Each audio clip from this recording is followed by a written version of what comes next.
bahwa hakim tidak sependapat dengan dalil dari termohon yang mengatakan tidak perlu pemanggilan terhadap pemohon karena menurut hakim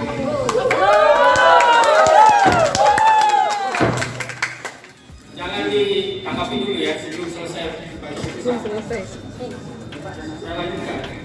Menimbang bahwa hakim tidak sependapat dengan dalil dari termohon yang mengatakan tidak perlu pemanggilan terhadap pemohon karena menurut hakim pemohon dan keluarganya berhak mengetahui bahwa dirinya masuk ke dalam daftar pencarian orang tersebut.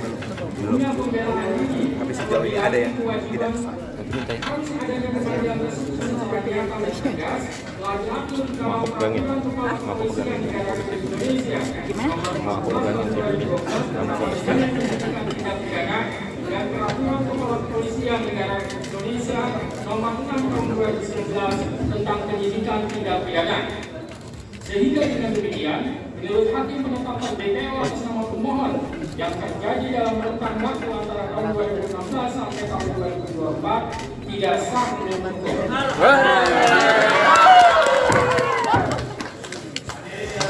Tahan dulu.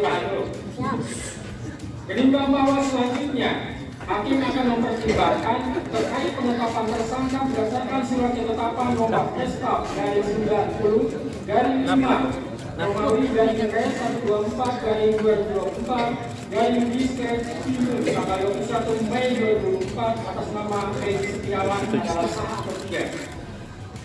Menimbang bahwa pemohon mendalilkan menurut pemohon rasa bukti permulaan yang cukup dan bukti yang cukup dalam pasal 1 angka 14 pasal 17 dan pasal 21 ayat 1 KUHP harus ditafsirkan sekurang-kurangnya minimal 2 alat bukti serta berlandaskan kepada pasal 184 KUHP disertai pemeriksaan calon tersangkanya, kecuali tindak pidana yang penetapan tersangkanya dimungkinkan dilakukan tanpa kehadiran in absentia.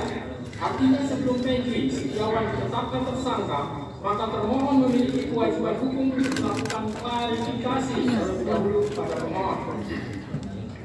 Menimbang bahwa terkait dalil pemohon, termohon dalam jawabannya pada halaman 27 sampai 28 yang pada pokoknya menegaskan bahwa penetapan tersangka yang dilakukan oleh termohon sudah memenuhi syarat-syarat sebagaimana dimaksud dalam A. Pasal 1 angka 14 Undang-Undang Nomor 8 Tahun 1981 tentang hukum acara pidana menyebutkan bahwa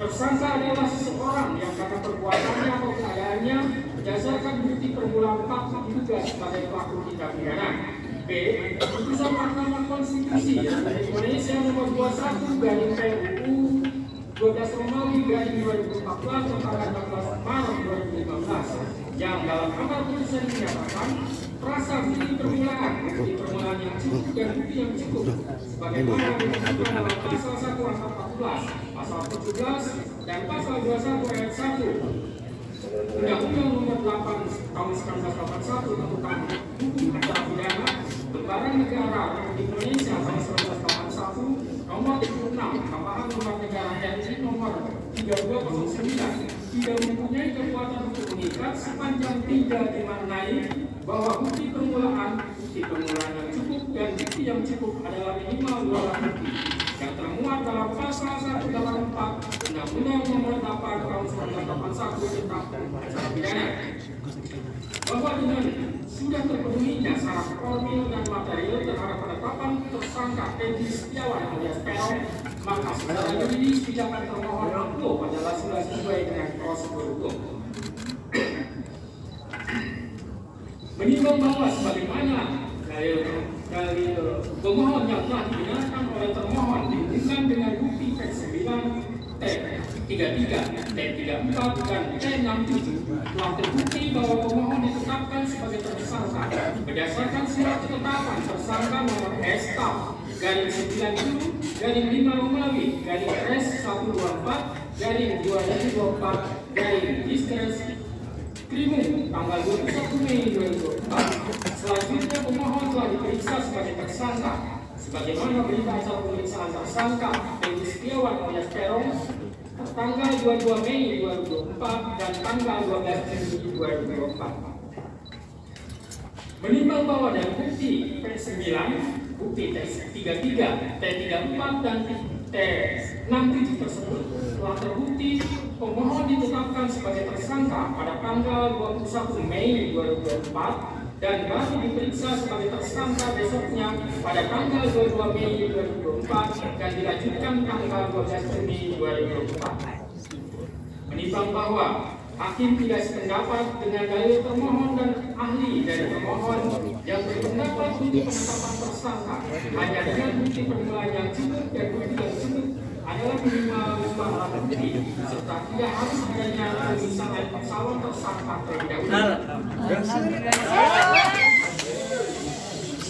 Menurut hakim, penetapan tersangka tidak hanya dengan bukti permulaan yang cukup dan bukti yang cukup adalah minimal 2 alat bukti, tetapi juga harus diikuti adanya pemeriksaan calon tersangka terlebih dahulu. Karena hal tersebut sudah jelas dan tegas termaktub dalam putusan Mahkamah Konstitusi nomor 21 sesuai analisa Bang Tony. dari 2014 tertanggal 16 Maret 2015 telah memberikan syarat tambahan bahwa selain 2 alat bukti harus dilakukan pemeriksaan sesuai analisa Bang Tony, guys. di mana dalam pertimbangannya Mahkamah Konstitusi menyebutkan bahwa agar memenuhi asas kepastian hukum yang adil sebagaimana ditetapkan dalam pasal 28B ayat 1 Undang-Undang Dasar 1945 serta memenuhi asas lex serta dan asas lex stricta dalam hukum pidana, maka frasa bukti permulaan yang cukup dan bukti yang cukup sebagaimana ditentukan dalam pasal 1 ayat 14, pasal 17 dan pasal 21 ayat 1 KUHP harus ditafsirkan sekurang-kurangnya 2 alat bukti yang termuat dalam pasal 184 ayat 1 KUHP dan disertai dengan pemeriksaan calon tersangkanya kecuali terhadap tindak pidana yang penetapan tersangkanya dimungkinkan dilakukan tanpa kehadirannya in absentia. Menimbang bahwa pemeriksaan calon tersangka walaupun tidak dicantumkan dalam atas putusan, melainkan dibunyikan dalam pertimbangannya, akan tetapi putusan Mahkamah Konstitusi tersebut bersifat final dan mengikat, maka sepatutnya isi putusan seluruhnya harus dipatuhi terlebih lagi oleh penegak hukum. Menimbang bahwa keharusan adanya pemeriksaan calon tersangka di samping minimum 2 alat bukti tersebut semata-mata bertujuan memberikan transparansi dan perlindungan hak asasi seseorang agar sebelum ditetapkan sebagai tersangka sudah dapat memberikan keterangan yang seimbang dengan minimum 2 alat bukti yang sah yang telah ditemukan oleh penyidik. Menimbang bahwa oleh karena sebagaimana fakta di persidangan tidak ditemukan bukti satupun yang menunjukkan bahwa pemohon dalam penyidikan yang dilakukan oleh termohon pernah dilakukan pemeriksaan sebagai calon tersangka sebelum ditetapkan sebagai tersangka oleh termohon, maka menurut hakim penetapan tersangka atas pemohon haruslah dinyatakan tidak sah dan dinyatakan batal.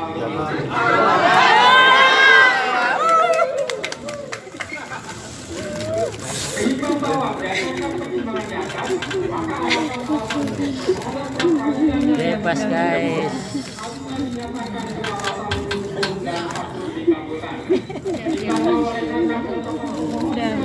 Kalau handphonenya hilang, dek, taruh di tas, nanti hilang. Taruh di tas dulu. Taruh di tas dulu, nanti hilang. Alhamdulillah.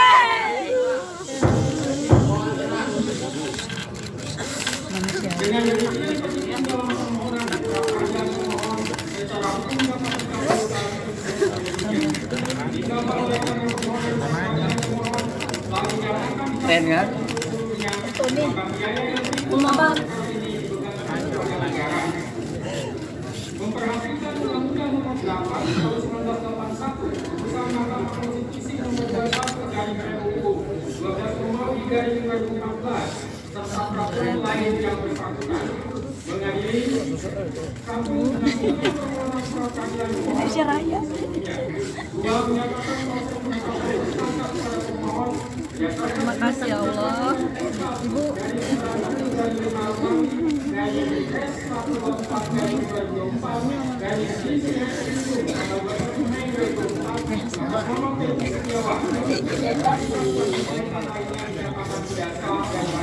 Allah. Allah.